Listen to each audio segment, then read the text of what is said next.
दोस्तों, आज की इस वीडियो में हम आप सभी को बताने वाले हैं कि संजय आगे के 4 श्लोकों में पूर्व श्लोक का खुलासा करते हुए दूसरों के शंख वादन का वर्णन करता है। श्लोक नंबर 15। पांचजन्यम ऋषिकेशो देवदत्तम धनंजया रौद्रम दद्मो महाशंखम भीमकर्मा वृकोदरा। पांचजन्यम ऋषिकेशा, सबके अंतर्यामी अर्थात सबके भीतर की बात जानने वाले साक्षात भगवान श्री कृष्ण पांडवों के पक्ष में खड़े होकर पांचजन्य नामक शंख बजाते हैं। भगवान ने पंचजन नामक शंख रूपधारी दैत्य को मारकर इसको शंख रूप से ग्रहण किया था।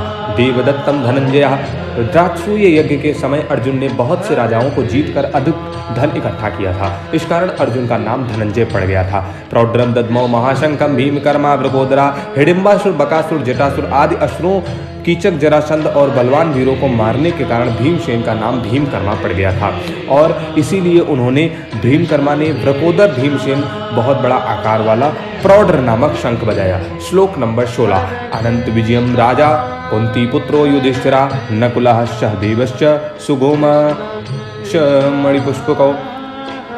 अनंत विजयम राजा सुघोष मणि पुष्पकौ। अर्जुन, भीम और युधिष्ठिर ये तीनों कुंती के पुत्र थे और नकुल और सहदेव जी दोनों माद्री के पुत्र हैं। यह विभाग दिखाने के लिए ही यहाँ युधिष्ठिर के लिए कुंती पुत्र विशेषण दिया गया है। युधिष्ठिर को राजा कहने का तात्पर्य है कि युधिष्ठिर जी वनवास के पहले अपने आधे राज्य के राजा थे और नियम के अनुसार 12 वर्ष वनवास और 1 वर्ष अज्ञातवास के बाद वे राजा होने चाहिए थे। राजा विशेषण देकर संजय ये भी संकेत करना चाहते हैं कि आगे चलकर धर्मराज युधिष्ठिर ही संपूर्ण पृथ्वी मंडल के राजा होंगे। श्लोक नंबर 17। कायस्य परमेश्वास शिखंडी च महारथा दृष्टद्युम्नो विराटश्च सात्यकिश्चापि राजिता द्रुपदो द्रौपदेयास्य सर्वशा पृथ्वीपते सौभद्रस्य महाबाहु शंखा मदबंधु पृथक पृथक। कायस्य परमेश्वासा, महारथी शिखंडी बहुत सूरवीर था। ये पहले जन्म में स्त्री था और इस जन्म में राजा द्रुपद को पुत्री रूप से प्राप्त हुआ। आगे चलकर यही शिखंडी इस थोड़ा कर्ण नामक यक्ष से पुरुषत्व प्राप्त करके पुरुष बना। भीष्म जी इन सब बातों को जानते थे और शिखंडी को स्त्री ही समझते थे।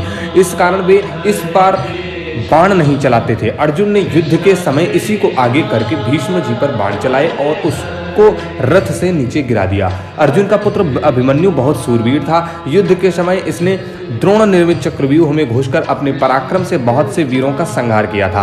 अंत में कौरव सेना के 6 महारथियों ने इसको अन्यायपूर्वक घेरकर इस पर शस्त्र अस्त्र चलाए थे।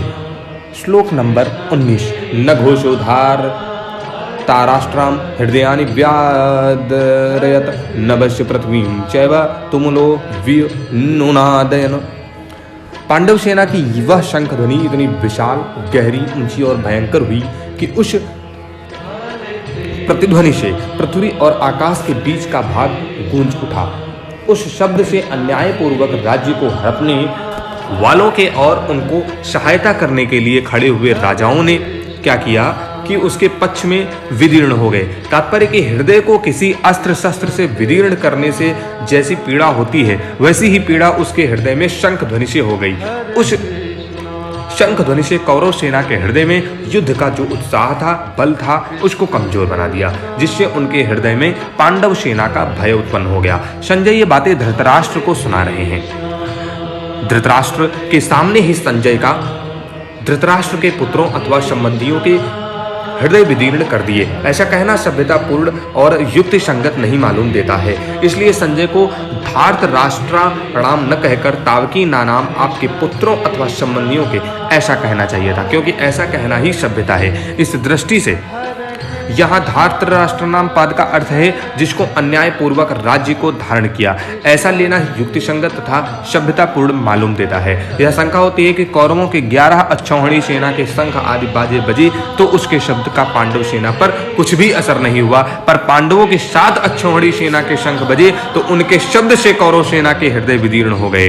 इसका समाधान है कि जिसके हृदय में अधर्म, पाप, अन्याय अर्थात जो धर्म पूर्वक अपने कर्तव्य का पालन करते हैं उनका हृदय हृदय मजबूत होता है, उनके हृदय में भय नहीं होता है, न्याय का पक्ष होने से उनमें उत्साह होता है, शूरवीरता होती है। पांडवों ने वनवास के पहले भी अन्याय और धर्म पूर्वक राज्य किया था और वनवास के बाद भी नियम के अनुसार कौरवों में न्याय पूर्वक राज्य मांगा था। अर्थात उसके हृदय में भय नहीं था, प्रत्युत उत्साह था, शूरवीरता थी। तात्पर्य है कि पांडवों का पक्ष धर्म का था। इस कारण कौरवों की 11 अक्षौहिणी सेना के बाजों के बाद शब्द पांडव सेना पर कोई असर नहीं कर पाए, परंतु जो अधर्म, पाप, अन्याय आदि करते हैं उनके हृदय स्वाभाविक ही कमजोर होते हैं। उनके हृदय से निर्भयता, निशंकता नहीं रहती। उनका खुद किया पाप, अन्याय ही उनके हृदय को निर्बल बना देता है। इस प्रसंग से साधक को सावधान होना जाना चाहिए कि उसके द्वारा अपने शरीर, वाणी, मन से कभी भी कोई अन्याय या अधर्म का आचरण नहीं करना चाहिए। अन्याय और अधर्म युक्त आचरण से मनुष्य का हृदय कमजोर, निर्बल हो जाता है, उसके हृदय में भय पैदा हो जाता है।